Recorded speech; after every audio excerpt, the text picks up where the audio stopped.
ദാരിദ്ര്യം നിറഞ്ഞ വീട്ടിൽ ഞങ്ങൾ 11 മക്കളായിരുന്നു. ഞാൻ 5-മൻ.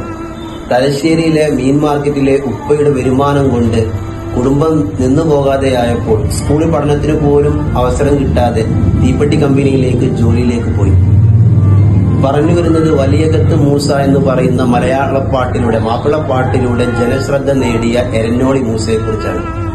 ഇന്നിങ്ങനെ വായിച്ചപ്പോൾ എനിക്ക് ഈ മനുഷ്യന്റെ ഹൃദയത്തിൽ തട്ടുന്ന ഒരുപാട് അനുഭവങ്ങൾ നിങ്ങളുമായി പങ്കുവെക്കാൻ തോന്നി.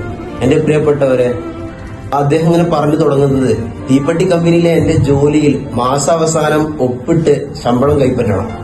എല്ലാവരും പേരെഴുതി ഒപ്പിടുന്ന സമയത്ത് ഞാൻ എന്റെ വിരലടയാളം പതിക്കുകയായിരുന്നു. കാരണം എനിക്ക് എഴുതാൻ അറിയില്ലല്ലോ എന്ന് നിഷ്കളങ്കതയോടുകൂടി പറയുന്ന എരഞ്ഞോളി മൂസയെ നമുക്ക് ഇതിൽ വായിക്കാം. അങ്ങനെ അദ്ദേഹം ഇങ്ങനെ പറഞ്ഞു തുടങ്ങുന്നത്, പാട്ടുപാടൽ എന്റെ ഒരു കലയായിത്തീരുന്നത്. ഉമ്മ എന്നും വീട്ടിൽ ബൈത്തുകൾ ചൊല്ലാറുണ്ട്. അതെന്റെ മനസ്സിലേക്ക് ആഞ്ഞു പതിക്കും. അങ്ങനെ ഗാനമേളകളിലാണെങ്കിലും പാട്ടുവേദികളിലൊക്കെ ഞാൻ മൈക്കക്കാരോട് ഒരുപാട് കെഞ്ചി അവസാനം അവരെന്നോട് അലിവ് കാട്ടി 1-2 പാട്ട് പാടാൻ അവസരം തരും. അങ്ങനെ അദ്ദേഹം ജീവിതത്തിൽ ഇങ്ങനെ കയറി വരുന്നതിന്റെ സ്റ്റെപ്പുകളാണ് ഈ പുസ്തകത്തിൽ പറയുന്നത്. അങ്ങനെ അദ്ദേഹം പറയുകയാണ്, ഞാന് വലിയൊരു ചെറിയ രീതിയിൽ പാട്ട് പാടി തുടങ്ങി. റേഡിയോയിൽ എന്റെ പാട്ട് വന്നപ്പോൾ എന്റെ ഉപ്പ അത് കേട്ട് എന്നെ നിരുത്സാഹപ്പെടുത്തി, എന്നെ പരിഹസിച്ച്, എന്നെ അടിച്ചുകൊണ്ട് വീണ്ടും എന്നെ കരിങ്കൽ കോറിയിലേക്ക് പണിയെടുപ്പിക്കാൻ വിട്ടു. അദ്ദേഹത്തിന് ഉപ്പാകത് ഇഷ്ടമില്ലായിരുന്നു. അങ്ങനെ കരിങ്കൽ കോറിയിൽ പണി ചെയ്യുന്ന ഞാൻ എന്റെ പാഷനായ പാട്ടിന് ഞാൻ കിട്ടില്ല.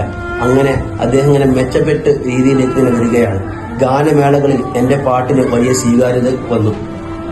അങ്ങനെ ജീവിതത്തിലും ഇങ്ങനെ വെച്ചടി ഞാൻ മുന്നോട്ട് കയറി പോകുമ്പോൾ സമയത്ത് ഗാനമേളയിൽ കിട്ടുന്ന പൈസ കൊണ്ട് ഞാൻ കൂട്ടുകാരോടൊത്ത് മദ്യപിച്ചുകൊണ്ട് ജീവിതം പൊടിപൊടിക്കാൻ തുടങ്ങി. ചെറ്റക്കൂരയിൽ എന്റെ ഭാര്യയും പിഞ്ചു മക്കളും നനഞ്ഞുകൊണ്ടിരിക്കുന്ന ഒരു രംഗം എന്നെ മനസ്സലിയിപ്പിച്ചു. അങ്ങനെ അദ്ദേഹം ലാസ്റ്റ് പറഞ്ഞു നിർത്തുന്നത്, ഇതിന് ഒരു പാഷൻ ഉണ്ടെങ്കിൽ എന്റെ പാട്ടിനെ എന്റെ ഉപ്പ തകർത്തപ്പോഴും എന്റെ ഉപ്പ എന്നെ നിരുത്സാഹപ്പെടുത്തി കരിങ്കൽ കൂറിലേക്ക് ഇട്ടപ്പോഴും ഞാൻ എന്റെ പാട്ട് എന്ന് പറയുന്ന ഒരു കലയെ എന്റെ മനസ്സിൽ ഉറപ്പിച്ചു എന്നാണ്.